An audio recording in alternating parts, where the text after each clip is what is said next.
คุณน่ะบ่อืดคือสมัยก่อนแล้วเด้อบักฮุ้งมาปลูกไว้เห็นบ่หนิมึงแม่หดน้ำไว้ให้หน่วยใหญ่คักหน่วยใหญ่คักหน่วยใหญ่แน่โอนโตนเอ็นเตนจ้าพุ่นน่ะอีกอันนึง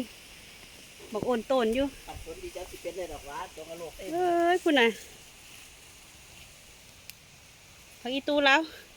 มึง เบิ่ง ปัดนี้กินสาม โอ้ บาท โหผักซี หมูอ้นเบิดหมูต่อแจกออกมาอ้น ผักซี สองสามยา หมูร้านซ้ายเพิ่นออกมาดุด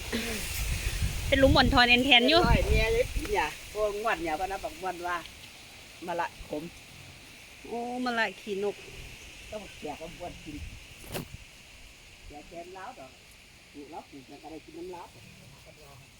แล้วก็ได้ แป้งหน่อย เฮ็ดดีบ่ก็กับหมูอันเนี่ยสนอก100%แมวซั่นเด้